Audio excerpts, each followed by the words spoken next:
Ne serait-il pas mieux d'être honnête avec vous, par amour, que d'être poseuse et de vous faire beaucoup de choses que je déteste vraiment faire au fond de moi-même? Restez avec nous dans Jouissez de votre vie.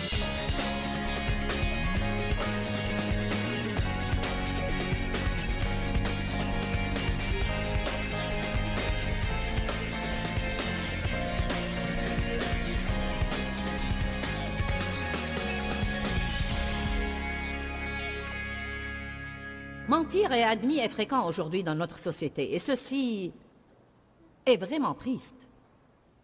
J'ai entendu une femme parler l'autre jour. Je ne participais pas à la conversation. Deux femmes étaient en train de discuter, et j'ai entendu ce qu'elles disaient. Je ne les connaissais pas.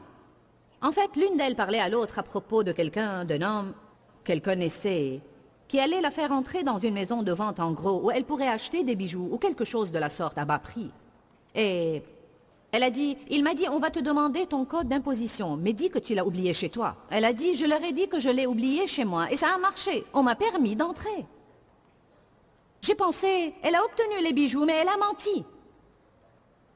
Combien de gens mentent pour obtenir ce qu'ils pensent qu'ils veulent? Et je me demande combien de choses ils perdent dans leur vie parce qu'ils ont menti pour obtenir quelque chose. Certainement, nous n'allons pas penser que nous pouvons enfreindre les principes de Dieu et être bénis dans notre vie. Je me demande comment beaucoup de gens, même les chrétiens, arrivent en retard au travail car ils ne partent pas de chez eux à temps.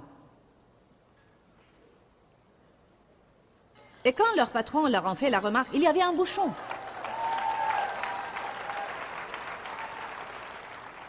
Alors que la vérité est qu'il a planifié mal et il n'est pas parti à temps. Et qu'il a planifié mal et il n'est pas parti à temps. Alors, vous ne serez jamais libérés car chaque fois que vous trouvez une excuse, vous restez dans l'esclavage et vous faites encore une fois le tour de la même montagne. On ne sera jamais libéré à moins qu'on dise la vérité et qu'on admette qu'on n'a pas fait ce qu'on était censé faire et c'est pourquoi on n'a pas obtenu les résultats qu'on désirait. Amen. Je me demande combien de fois les gens vont à un certain endroit en toute hâte et quand ils ne trouvent pas une place de stationnement assez proche, ils se garent dans la place des handicapés. Et leur conscience les condamne et ils savent très bien qu'il ne fallait pas qu'ils fassent cela. Mais ils disent, eh bien, je suis en hâte. Tout le monde fait ça et ils trouvent une autre excuse. Tout le monde fait ça, je suis en hâte, alors ça va. De toute façon, personne ne s'est garé ici. Il y a 15 places pour les handicapés. En plus, il y a beaucoup de places pour eux et pas suffisamment de places pour les gens ordinaires comme moi. Allez donc, allez! Menteur! Évidemment, je ne traite personne de menteur. J'essaye tout simplement de dire que quand nous faisons de telles choses, nous nous mentons. Et nous mentons à Dieu. Chaque fois que nous trouvons une excuse, nous mentons à Dieu et nous nous mentons à nous-mêmes. Vous n'êtes pas tous souriants. Certains d'entre vous pensent, je suis venu aujourd'hui pour trouver un réconfort. Ceci vous réconfortera au temps convenable.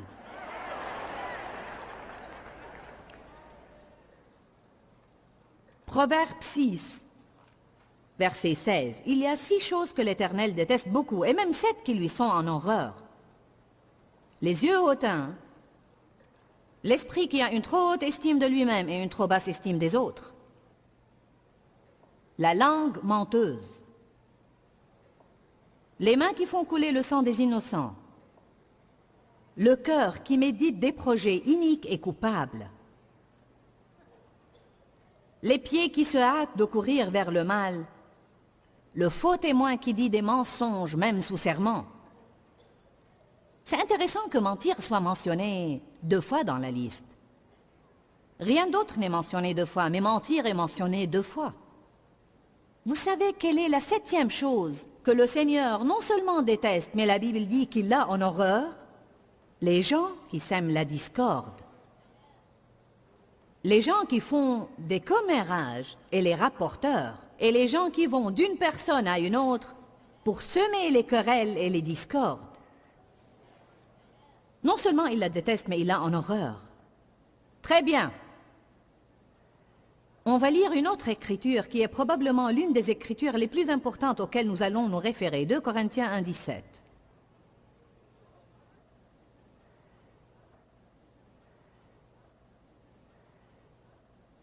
L'apôtre Paul dit, en formant ce projet, ai-je fait preuve de légèreté?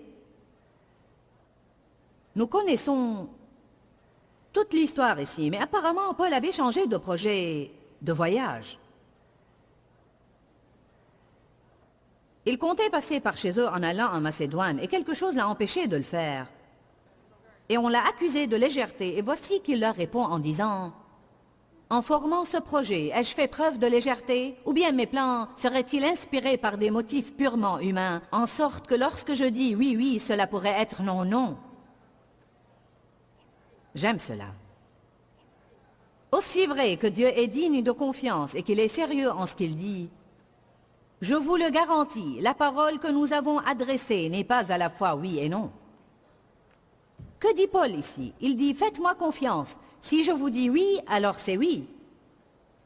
Et si je vous dis non, alors c'est non. Paul voulait dire deux choses. Il disait, non seulement je vous dis la vérité de ce que je sens vraiment et je pense vraiment, mais vous pouvez aussi compter sur moi pour faire ce que je vous ai promis de faire.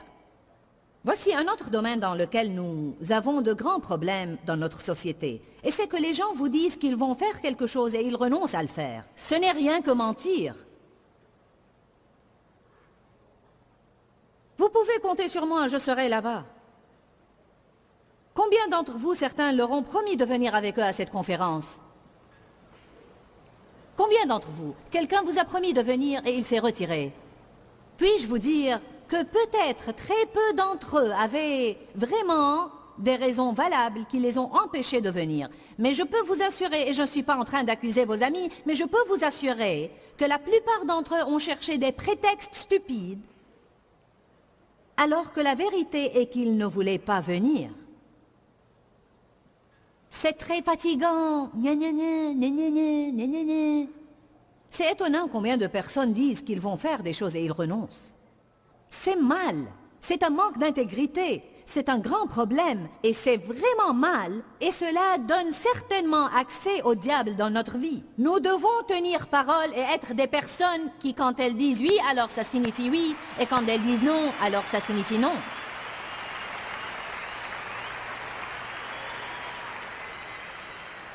C'est facile d'applaudir ça, mais laissez-moi vous dire comme il est difficile de le faire. Parce qu'on a tous un virus qui atteint nos langues. Pourquoi est-ce qu'on ne sort pas déjeuner? Oui, oui, je t'appellerai.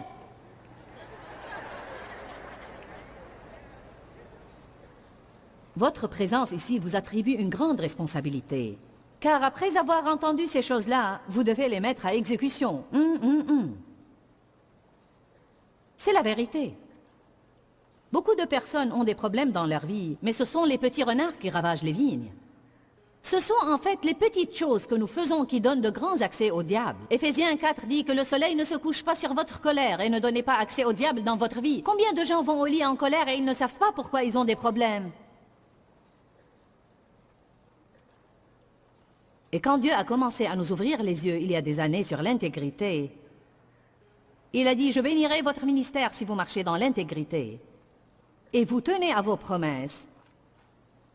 Et on a combattu ce bon combat pendant des années. Et je vous dis qu'il n'est pas toujours facile de tenir à ses promesses et de faire ce qu'on a dit qu'on allait faire. Je me rappelle qu'il m'arrivait beaucoup de fois de m'engager à prêcher quelque part à un groupe de 25 personnes. Et il y eut des temps où je recevais une invitation pour aller prêcher à des milliers et des milliers de personnes dans un endroit que je désirais vraiment visiter. Et je me sentais tentée d'appeler ce petit groupe et d'inventer une histoire pour renoncer à me présenter chez eux. Mais le Seigneur me disait, tu ne seras pas ointe si tu fais ça. Ça ne marchera pas. Tu ne seras pas béni si tu fais ça. Je ne crois pas que j'aurais reçu les bénédictions de Dieu dans ma vie si je n'avais pas tenu à mes promesses. Et parfois, tenir à vos promesses vous coûtera cher. Proverbe 15 dit, tenez à vos promesses même si ça va vous causer des blessures. En d'autres termes, donnez votre parole. Et même si ça va vous blesser, tenez parole. Nous parlons là du fait de marcher dans l'amour. Vous dites, qu'est-ce que ça a à voir avec l'amour? Beaucoup. Car si nous marchons dans l'amour avec Dieu, si nous aimons Dieu, nous lui dirons la vérité. Si nous voulons vraiment être honnêtes avec nous-mêmes, nous nous dirons la vérité. Comment puis-je vous dire que je vous aime si je vous trompe et je ne vous dis même pas la vérité? Paul a dit, quand je vous dis oui, c'est oui. En d'autres termes, si vous me demandez si je vais faire quelque chose et je vous dis oui, alors vous pouvez croire que je ne dis pas oui avec ma bouche alors que je dis dans mon cœur, je ne veux pas faire ça. Je me demande combien de fois les gens nous disent oui, oui, alors qu'au fond, ils ne veulent pas vraiment le faire.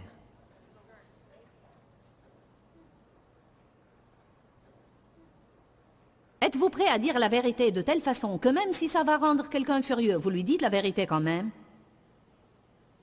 Dans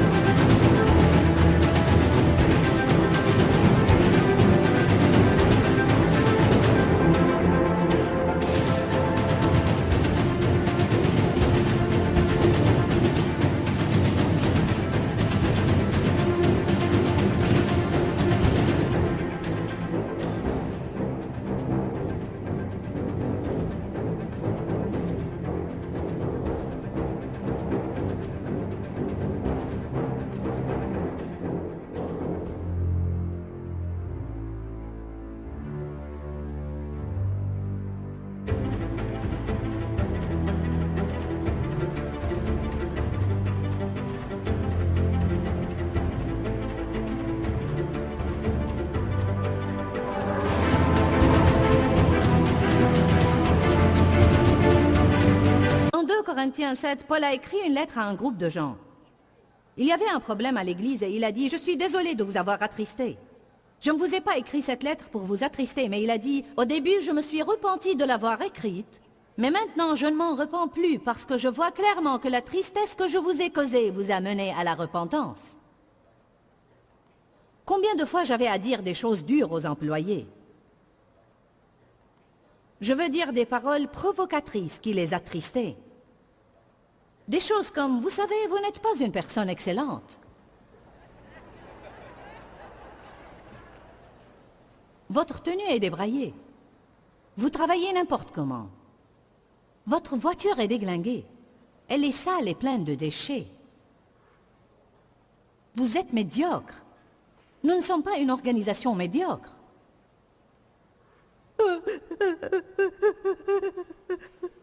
Certaines personnes baissent les bras, mais ceux qui persévèrent vont de l'avant, deviennent des personnes excellentes et les bénédictions de Dieu viennent sur leur vie. Vous dites, tu veux dire que tu parles comme ça aux gens? Évidemment, je ne fais pas venir dans mon bureau des personnes avec qui je n'ai aucune relation pour leur dire des choses pareilles. Je fais venir ceux qui connaissent mes enseignements et n'ont pas compris. Si souvent, on peut tergiverser ce qu'on essaye de dire de sorte que les gens ne le comprennent pas. Parfois, on peut être tellement évasif en ce qu'on essaye de dire que les gens finissent par ne rien comprendre de ce qu'on a dit. Je dis toujours aux personnes qui viennent à nos conférences, il se peut que vous n'aimiez pas tout ce que j'ai dit, mais quand vous partez, vous saurez ce que j'ai dit. Et c'est pour votre propre bien. Amen.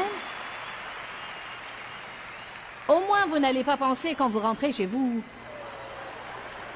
La réunion était merveilleuse, mais qu'est-ce qu'elle a prêché?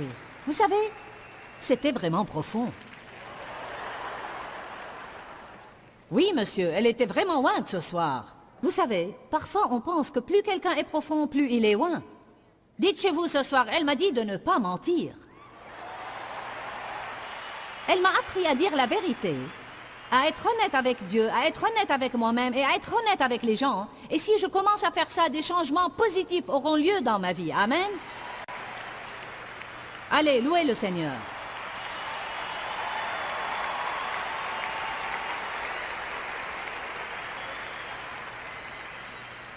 Voici quelques façons dont vous pouvez être honnête avec vous-même. Ne vous dites pas que vous n'êtes pas en tort alors que vous l'êtes vraiment.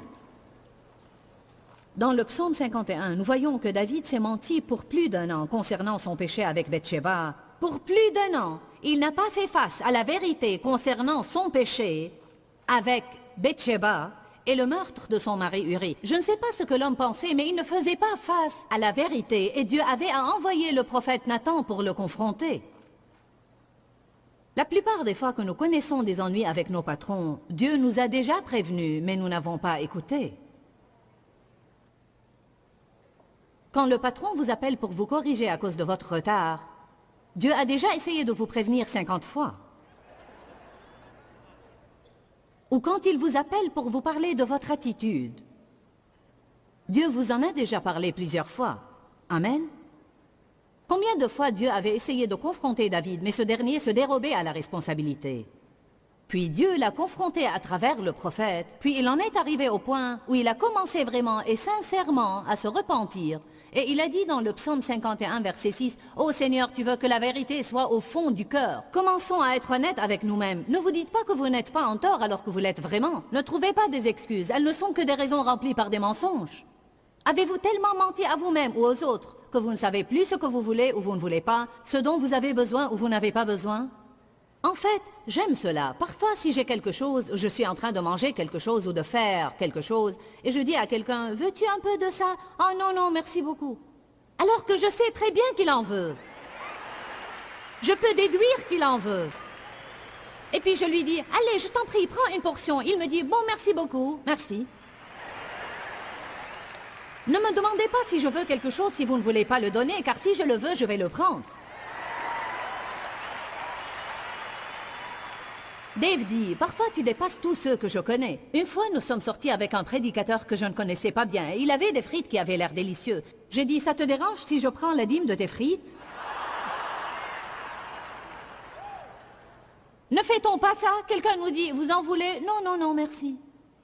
Alors que nous pensons, demande-moi encore une fois, allez, insiste pour que j'en prenne. Quel mal y a-t-il à dire, oui, merci, je voudrais bien en avoir un peu? Ceci vous empêcherait d'agir stupidement. Ceci est amusant pour moi, même si ça ne l'est pas pour vous.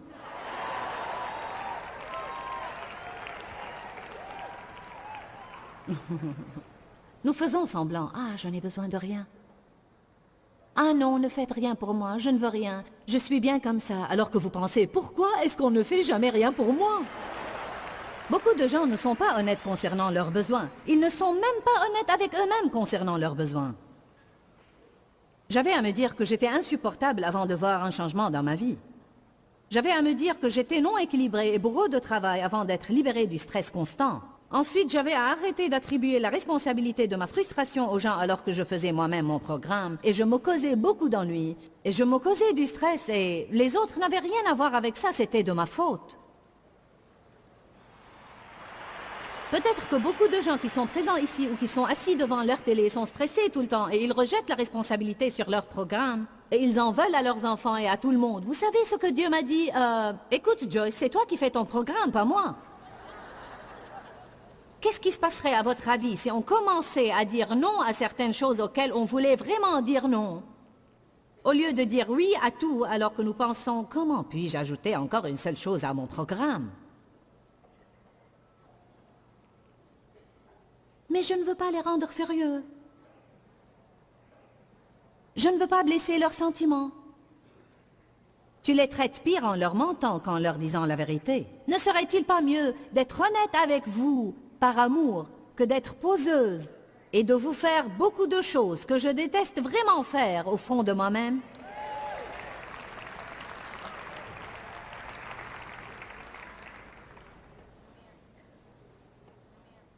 Quand je commence à dire la vérité par amour, je me sens libre de dire non. Beaucoup de gens ne sont pas libres de dire non. Vous dites oui, oui tout le temps, alors que votre cœur crie non, non. Rappelez-vous, Paul a dit, si vous m'entendez dire oui, alors c'est oui. Et si vous entendez non, alors sachez que c'est vraiment non. Quand les gens veulent que tu leur dises oui, ils ne seront pas contents quand tu leur dis non. Les gens qui sont mûrs spirituellement et qui sont de vrais amis vous permettront de dire non sans se mettre en colère contre vous. Parce que ceux qui vous aiment vraiment vous mettront en liberté. Ils vous donneront toute liberté pour être qui vous êtes et ils vous aideront à faire ce que vous voulez faire et ils n'insisteront pas pour que vous fassiez ce qu'ils veulent. Je me rappelle quand Dave et moi avions beaucoup de problèmes dans notre relation et c'était de ma faute parce que je voulais contrôler tout. Je manquais de sécurité, alors je voulais toujours que les gens me prouvent qu'ils m'aimaient vraiment. Les gens qui manquent de sécurité, vous avez du mal à avoir des relations avec eux parce que vous sentez que vous ne pouvez pas être honnête avec eux. Est-ce que je dis la vérité? Je me rappelle des moments où nous rentrions chez nous après ces conférences. Et Dave voulait aller au cours de golf. Il aime jouer au golf. C'est une chose qu'il aime vraiment faire. Pour lui, c'est vraiment une détente. C'est une échappatoire à la frustration pour lui. Je me mettais en colère contre lui parce que je disais, tu ne cherches qu'à t'amuser. J'ai travaillé tout le week-end alors que tu ne faisais qu'écouter. Et maintenant, nous allons rentrer chez nous et toi, tu vas sortir pour t'amuser et me laisser seule. Mais je ne comprenais pas qu'il travaillait lui aussi. Mais d'une différente façon. Vous savez, il est difficile de s'asseoir comme ça, week-end après week-end après week-end, et d'écouter la même chose encore et je ne sais combien de fois. Il doit certainement être fatigué quand il rentre chez lui. Amen. Vous serez fatigué quand vous rentrerez chez vous, et tout ce que vous avez fait, c'est m'écouter tout le week-end. Je serai fatigué, mais nous serons fatigués de différentes façons. Pour des années, je me mettais en colère quand nous rentrions chez nous et qu'il voulait jouer au golf les dimanches. Ma première question était « Et moi alors? Et moi alors? Et moi alors? Et moi alors ?» Non, je ne vais pas faire le robot, je ne vais pas faire ça ce soir. L'égoïsme n'est pas de l'amour. Alors, je disais « Et moi alors? Et moi alors? Tu ne penses qu'à toi? Vous savez quoi? Je n'aimais pas Dave vraiment. Je voulais que Dave m'aime, mais je n'étais pas en train de vraiment l'aimer. Je ne lui permettais pas d'être vraiment honnête avec moi concernant ses besoins et ses désirs. Je voulais qu'il prenne soin de moi. Rappelez-vous, j'ai dit que si nous allons être honnêtes avec les autres, nous devons leur permettre d'être honnêtes avec nous. J'ai changé de telle sorte que maintenant, presque chaque fois que nous rentrons chez nous après les séminaires, Dave change ses habits et va au cours de golf et je suis très heureuse maintenant. Vous savez pourquoi? Parce que j'ai appris à faire ce que j'ai vraiment envie de faire et peut-être que le jour suivant, il m'emmène faire tout ce que je désire faire. Ce que je veux dire, c'est que nous sommes libres dans nos relations d'exprimer nos besoins l'un à l'autre. Ce n'est pas quelque chose d'unilatéral et nous disons la vérité par amour. Hier, j'allais jouer au golf avec lui. On est sortis, il faisait très froid, il m'a ramené à la maison. Mais Dave aime sortir plus tôt que moi pour jouer au golf. Il aime arriver 1 heure plus tôt, alors que moi j'aime m'arrêter dans le parking, mettre mes chaussures de golf, aller au thé et lancer la balle. Parce que je...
attendre tout le temps. Mais Dave aime aller tôt.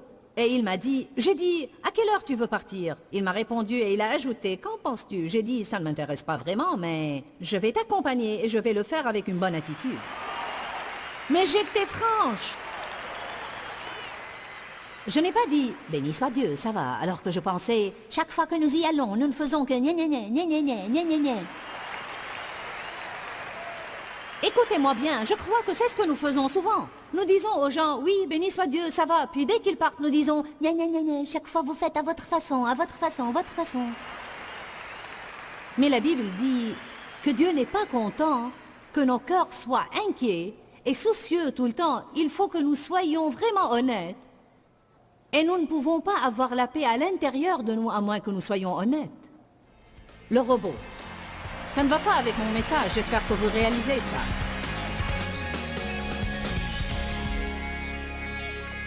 Dire la vérité par amour est un sujet très important. Je crois que nous pouvons dire que c'est un sujet délicat parce que la vérité blesse parfois et nous ne voulons pas blesser les autres. Alors comment faire? Je crois que nous pouvons assaisonner nos paroles, ajouter du sel à nos paroles pour ainsi dire, c'est-à-dire faire attention comment nous disons les choses. Nous pouvons dire les choses de la meilleure façon possible, d'une manière aussi douce que possible. La Bible dit dans Jean chapitre 8 que c'est la vérité mise en pratique dans notre vie qui nous affranchit. Je crois que même dans les relations, si nous ne sommes pas honnêtes, nous entravons le développement et le progrès de ces relations ainsi que notre cheminement dans l'amour. Alors je veux vous encourager à apprendre autant que possible à propos du fait de dire la vérité par amour. Et c'est ainsi que nous grandirons. N'oubliez pas qu'il y a la vie dans la parole. Quand, Seigneur, quand? Dans ce livret, Joyce Meyer vous apprend à faire confiance au temps de Dieu.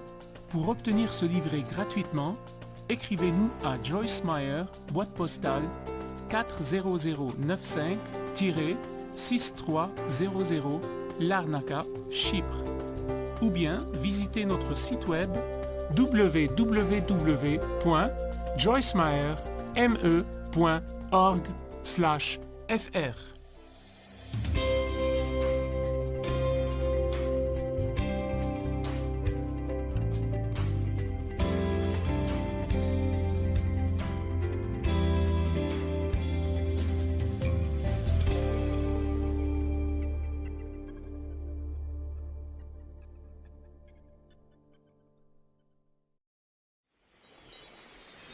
Si vous demeurez dans ma parole, vous êtes vraiment mes disciples. Vous connaîtrez la vérité et la vérité vous affranchira.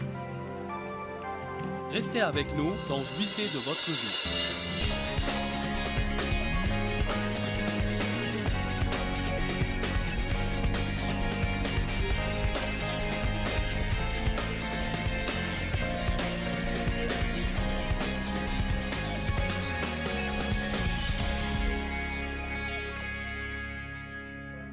Je crois que vous savez que l'amour est le sujet le plus important dans la Bible.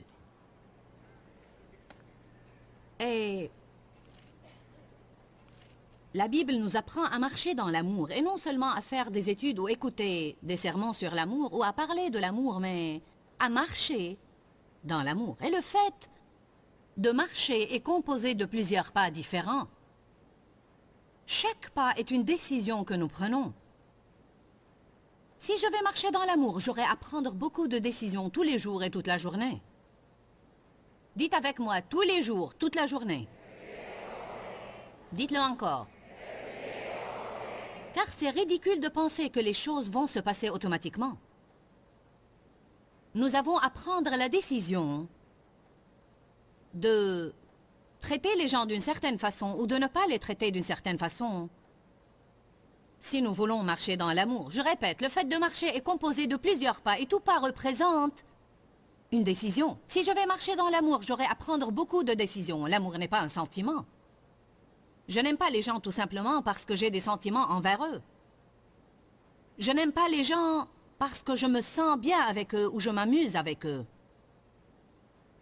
L'amour est en gros une décision que je prends d'agir d'une certaine façon. Amen. Bon, et bien que j'ai fait cela dans des enseignements précédents dans cette série, je voudrais juste prendre quelques minutes pour essayer de vous parler de l'importance que nous devons attacher à l'amour. Je me demande combien de temps vous avez passé à étudier l'amour. Je me demande combien de livres vous avez lus sur l'amour ou combien d'enseignements vous avez écoutés sur l'amour. Combien de fois dans votre vie chrétienne vous avez lu 1 Corinthiens chapitre 13, ou combien de fois vous avez sorti votre dictionnaire et cherché le mot amour, ou vous avez sorti votre dictionnaire grec et cherché le mot amour. Nous avons à étudier l'amour. Nous devons l'étudier plus que la prospérité, nous devons l'étudier plus que le succès. Vous dites, j'étudie beaucoup la foi, mais la Bible dit que la foi est agissante par l'amour. Alors si vous n'avez pas un bon cheminement dans l'amour, votre foi ne sera pas agissante. Tout d'abord, si vous ne marchez pas dans l'amour, vous serez en colère contre beaucoup de gens. Car il y aura toujours quelqu'un qui cherchera à vous exaspérer et à nous exaspérer tous les jours. Nous risquons d'être vexés peut-être 100 fois par semaine si nous ne savons pas comment couvrir les offenses par l'amour. Alors, si nous sommes en colère contre tout le monde, nos prières ne seront pas agissantes. Alors peu importe combien nous étudions la foi. Si nous ne marchons pas dans l'amour, notre foi ne sera pas agissante. Il y a des gens qui prient, mais ils n'auront pas leur percée car ils sont en colère contre quelqu'un. La Bible dit, si nous ne pardonnons pas aux autres, Dieu ne nous pardonnera pas. Il a ajouté ça juste après avoir dit dans Marc 11 qu'il était nécessaire de prier. Éphésiens 5:1 dit, devenez donc les imitateurs de Dieu. Comment Dieu agit-il? Imitez-le et suivez son exemple. Comme des enfants bien-aimés imitent leur père terrestre. Et marchez dans l'amour. Marchez dans l'amour et ayez de l'estime l'un pour l'autre, à l'exemple de Christ qui nous a aimés et qui s'est livré lui-même à Dieu pour nous. Le cheminement dans l'amour n'existe pas sans sacrifice. Si nous voulons aimer les autres, marcher dans l'amour et faire plaisir à Dieu en marchant dans l'amour, alors nous devons nous livrer pour les autres. Nous devons être prêts à faire des sacrifices et à ne pas avoir toujours ce que nous voulons. Allez maintenant à Matthieu chapitre 22. Alors que je prêche ce message ce soir, peut-être que vous avez un témoin intérieur en vous qui pense « Je dois apprendre davantage sur ce sujet, je dois étudier l'amour, je dois prendre un cours sur l'amour. » Amen. Qui a besoin d'aller à l'université et de se spécialiser en l'amour? Très bien. Nous devons avoir un doctorat dans l'amour, une maîtrise donnée par le maître. Alléluia. Vous devez étudier l'amour. Moi, j'étudie toujours l'amour d'une façon régulière. À un moment donné dans ma vie, j'ai étudié l'amour pendant des années. Littéralement des années. Parce que je me suis rendu compte que c'était la chose la plus importante que Jésus nous a demandé de faire. Il a dit, je vous donne un commandement nouveau, aimez-vous les uns les autres comme je vous ai aimés. Qu'est-ce qu'on va faire avec ça? Jésus a dit, laissez-moi vous donner un seul nouveau commandement. Un seul. Essayez ça pour le restant de vos jours.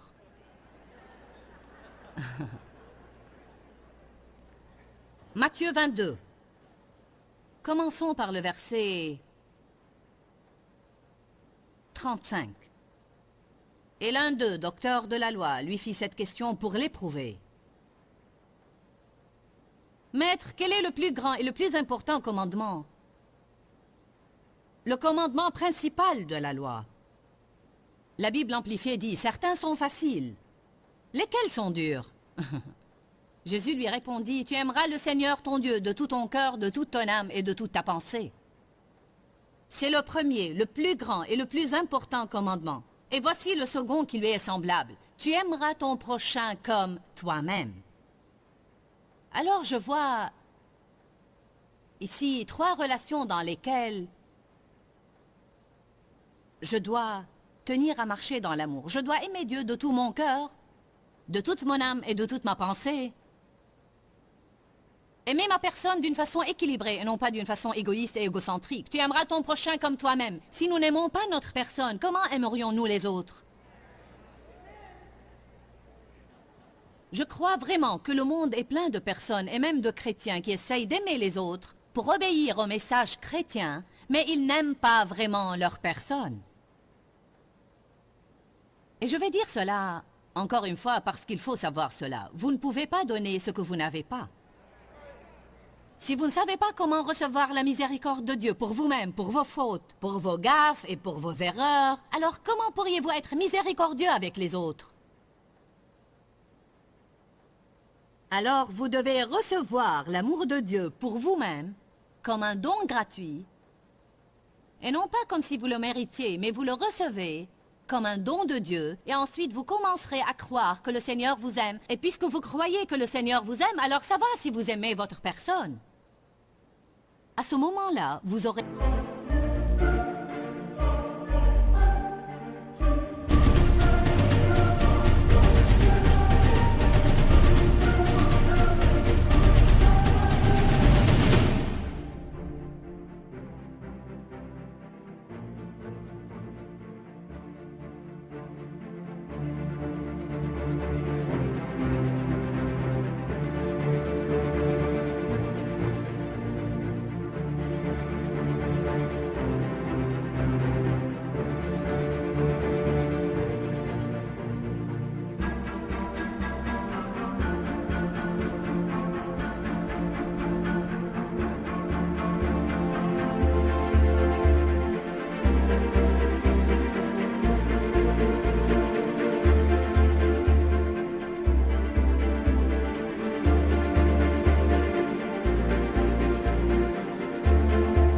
quelque chose que vous pouvez donner.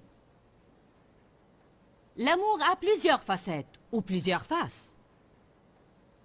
Si nous allons à 1 Corinthiens 13, 4 et 5, et on ne va pas faire ça, nous verrons que l'amour est patient. Alors si quelqu'un ne travaille pas aussi rapidement que je voudrais, et je suis pressée, et je veux que le travail soit achevé, mais je me rends compte qu'il fait de son mieux et je choisis d'être patiente avec lui, alors je serai en train de marcher dans l'amour.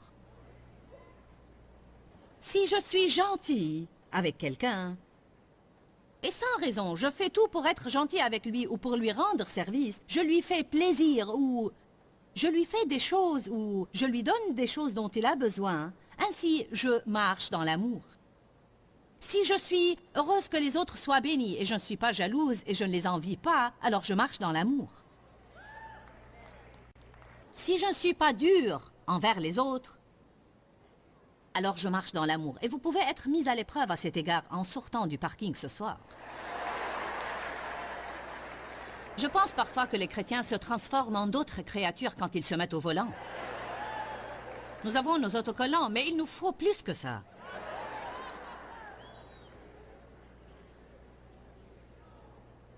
Amen. Alors 1 Corinthiens 13, versets 4 et 5 jusqu'au verset 8 nous présente des différentes facettes de l'amour. Et si je tourne mon visage de ce côté, vous verrez une facette de mon visage. Et si je le tourne de ce côté, vous verrez une autre facette. Et si je le tourne de ce côté, vous verrez encore une autre. Alors l'amour a plusieurs faces ou plusieurs facettes. Et on veut dire par là qu'il y a différentes façons dont nous voyons l'amour. Une des façons dont nous voyons l'amour est une façon dont on ne parle pas beaucoup. Mais la Bible en parle, et je voudrais que vous alliez à Éphésiens 4. Je crois que nous trompons les gens plus que nous l'imaginons. Et nous nous trompons nous-mêmes et nous enfouissons nos problèmes dans nos cœurs. Pensez bien à ça. Est-ce que vous amassez vos problèmes? Un jour, il y en aura tellement amassé que vous ne saurez plus que faire avec. Au contraire, exprimons la vérité dans l'amour, dans toute chose, en parlant honnêtement, c'est-à-dire sans être hypocrite, c'est-à-dire en disant la vérité aux autres. Ceci ne veut pas dire être cassant, mais dire la vérité. En professant la vérité et en vivant la vérité, nous grandirons à tous égards vers celui qui est la tête. Je crois que ceci est très intéressant parce qu'il dit fondamentalement que je ne peux pas grandir spirituellement si je n'apprends pas à exprimer la vérité, à professer la vérité, à dire la vérité et à vivre la vérité. La vérité est très importante pour Dieu. Il ne veut pas qu'on mente l'un à l'autre.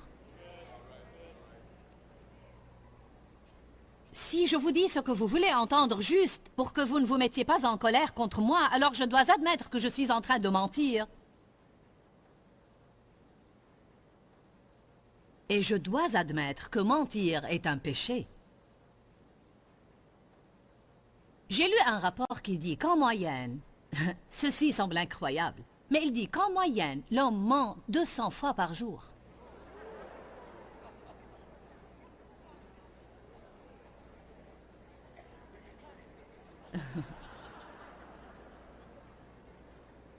Ceci pourrait ne pas être le cas de tout le monde, mais c'est en moyenne. Alors pensez à ceux qui mentent 400 fois par jour pour maintenir l'équilibre avec ceux qui mentent 100 fois par jour.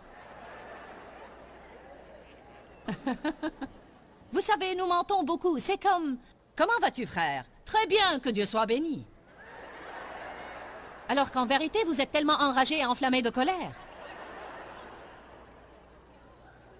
Ou bien vous traversez vraiment une période difficile et vous n'êtes pas du tout bien. Comment vas-tu? Béni soit Dieu, ça va, gloire à Dieu, merci Jésus. Amen. Mensonge, mensonge, mensonge. Vous dites, suis-je censé raconter mes histoires à tout le monde? Non, pas vraiment, mais à mon avis, je crois que nous pouvons répondre franchement et honnêtement sans pour autant être négatifs. Je crois que nous pouvons être honnêtes sans nous défouler sur les autres. C'est vrai que personne ne veut vous entendre parler de vos problèmes chaque fois qu'il vous rencontre. Je ne dois pas être négative et saper le moral de tout le monde. Mais peut-être quand quelqu'un me dit « Comment vas-tu ?» je pourrais répondre « Tu sais quoi? En Christ, je vais bien, mais dans la chair, j'ai besoin de m'améliorer. » En Christ, je vais bien, mais mon âme a un petit problème aujourd'hui. Et toi, comment vas-tu? Et si quelqu'un te demande quel est ton problème, réponds, tu sais quoi? Je crois que ça ne nous fera aucun bien de parler de cela. Mais par la grâce de Dieu, je vais aller de l'avant. Vous êtes d'accord que nous devons arrêter de mentir l'un à l'autre? Je crois que quelque chose nous arrive quand on ment. Je crois que cela aggrave notre problème. Je crois que quand nous sommes honnêtes, nous nous sentons libérés, mais quand nous cachons nos problèmes, nous les gardons à l'intérieur de nous. Et nous nous sentons extrêmement seuls dans nos problèmes, et nous nous sentons piégés dans notre situation parce que nous ne sommes pas vraiment honnêtes et nous n'exprimons pas la vérité. Je vais essayer de présenter cela d'une façon équilibrée, car quand je dis « exprimer la vérité dans l'amour », cela ne veut pas dire que vous êtes libre de dire à tout le monde ce que vous pensez à propos de tout.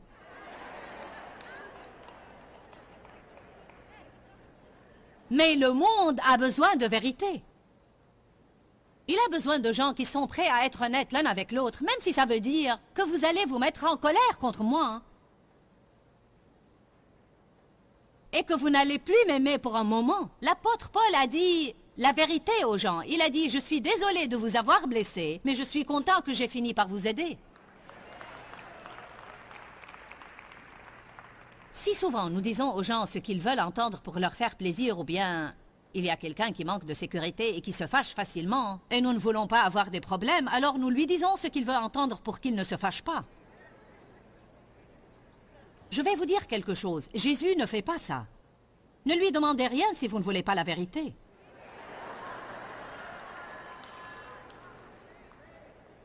Amen. Vous lui dites « Oh Seigneur, qu'est-ce qui ne va pas en moi ?» Et il vous répond « Les gens ont du mal à s'entendre avec toi, c'est ce qui ne va pas en toi. »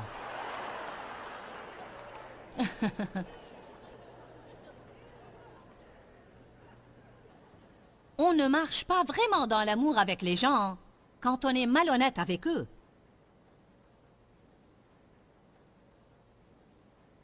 Si nous voulons marcher dans l'amour, nous devons apprendre à être honnêtes avec Dieu. N'essayez pas de tromper Dieu quand vous priez. Dites-lui la vérité. N'essayez pas de prier en disant « Seigneur, je suis désolé, j'ai péché. » Non, non, non, non, dites « Je suis désolé d'avoir agi malhonnêtement. » Désolé d'avoir été jaloux et d'avoir été envieux. Désolé d'avoir été impoli. Me pardonnerais-tu? Ne dites pas « Désolé d'avoir commis une erreur. » Car vous savez, nous devons appeler le péché par son nom. C'est pour notre bien que nous devons faire ça. C'est comme ça que nous nous libérons de nos liens, et non pas en nous faisant des illusions et en camouflant les choses. Vous savez ce qui nous libère? La vérité. Vous voulez savoir pourquoi je suis là aujourd'hui? Pourquoi, après que ma vie était un désastre et dans un chaos il y a 27 ans, je prêche maintenant l'Évangile, littéralement, presque partout dans le monde. Vous voulez savoir? Oui, par la grâce de Dieu. Mais vous savez, Dieu m'a donné la grâce de faire face à la vérité. La vérité. Le monde est affamé de vérité. Oui, je vais vous parler du fait de dire la vérité aux autres personnes, mais je veux que vous sachiez qu'il y a 3 relations dans lesquelles vous devez être honnête. Dieu, vous devez être honnête avec Dieu. Dites à Dieu ce que vous pensez. Seigneur, je n'aime pas cette personne. Elle mérite. Chaque fois que je la rencontre, je me sens irritée. Mais je sais que tu ne veux pas que je reste comme ça. Arrêtez d'être si spirituel avec Dieu. Allez donc, je prêche bien ce soir.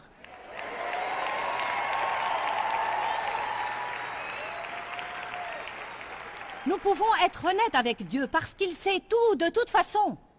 Il est omniscient, il sait tout ce que je pense vraiment des gens. Il sait si je veux vraiment faire les choses ou non. Il sait tout. Il m'est arrivé des fois de prier et de dire « Tu sais, Seigneur, je n'ai pas vraiment envie de prier. Je préfère regarder la télé. Mais je vais prier parce que tu es plus important pour moi. Tu as la priorité. Alors interviens et aide-moi à changer d'attitude. » Ne croyez-vous pas qu'il vaut mieux être honnête? Ne croyez-vous pas que Dieu apprécie l'honnêteté plus que le fait de mentir? Certains d'entre vous s'élèveront à un niveau plus haut spirituellement s'ils commencent à être honnêtes avec Dieu, à être honnêtes et francs. Amen. Vous devez être honnête avec Dieu et vous devez être honnête avec vous-même. Il y a quelque chose qui m'effraie et je crois qu'il est bien d'en être effrayé et c'est de se décevoir soi-même. Je me demande combien de fois...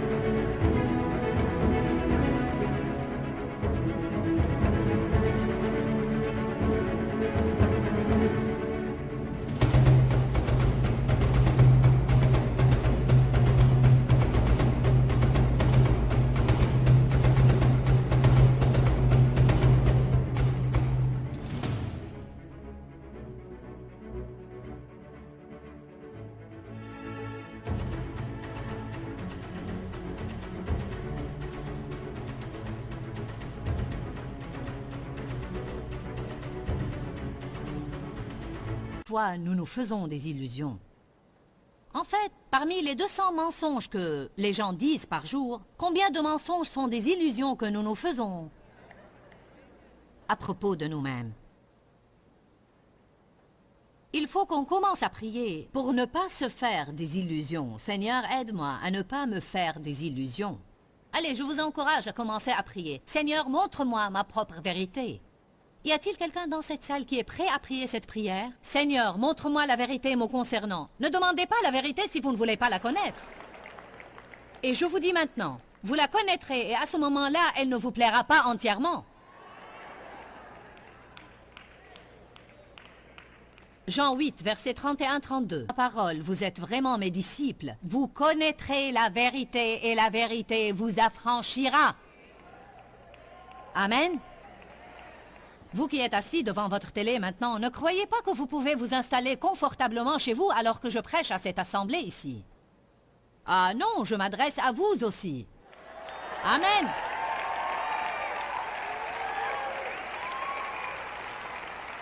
Je vous encourage ce soir à prier. Seigneur, montre-moi la vérité sur ma personne. Et quand vous faites ça, vaut mieux que vous attachiez vos ceintures.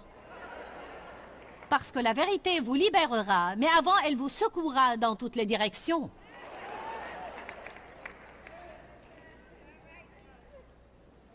J'étais vraiment trompée au début de mon cheminement avec Dieu. Je croyais que j'étais tellement spirituelle, tellement sainte et tellement religieuse et tellement ceci et cela, etc., etc. J'étais comme les pharisiens, je veux dire que je jeûnais, je priais, et je faisais toutes ces choses-là, et je jugeais de façon catégorique tous ceux qui n'étaient pas aussi spirituels que moi, etc., etc. Je priais toujours pour que Dieu change les autres. Je vous dis la vérité, oh Seigneur, il faut que tu changes Dave. Seigneur, il faut que tu changes mes enfants, il faut que tu changes mes voisins. Mais un jour, Dieu m'a dit, Dave n'est pas le problème. Qui est le problème alors? Il n'y a dans cette relation que lui et moi. Et quand Dieu m'a montré la vérité sur moi-même, j'ai pleuré pendant 3 jours. Parce que je m'étais trompée et je m'étais fait des illusions à propos de moi-même. Combien de fois nous attribuons la responsabilité aux autres alors que nous sommes le problème?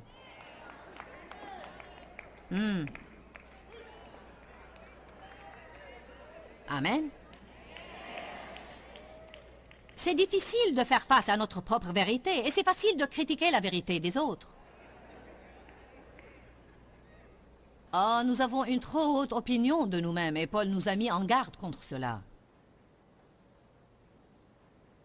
Alors nous devons être honnêtes avec Dieu, nous devons être francs avec Dieu. Comprenez bien cela, soyez honnêtes avec Dieu. Nous devons être honnêtes avec nous-mêmes. Nous devons prier pour que le Seigneur illumine les yeux de nos cœurs et que nous ne nous fassions pas des illusions à propos de nous-mêmes. Combien d'entre vous savent que nous avons vraiment besoin de prier pour ne pas être trompés?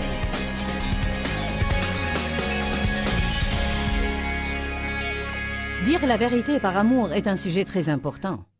Je crois que nous pouvons dire que c'est un sujet délicat parce que la vérité blesse parfois et nous ne voulons pas blesser les autres.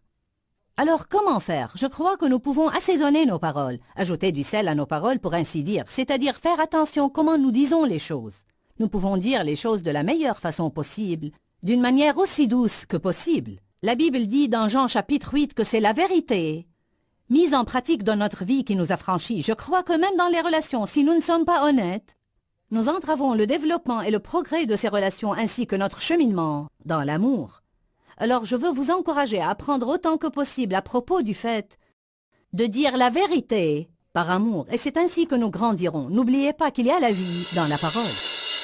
Quand, Seigneur, quand? Dans ce livret, Joyce Meyer vous apprend à faire confiance au temps de Dieu. Pour obtenir ce livret gratuitement, écrivez-nous à Joyce Meyer, boîte postale 40095-6300, Larnaca, Chypre. Ou bien visitez notre site web www.joycemeyer.org/fr.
khắp phương trời vẫn nhớ tới quê hương.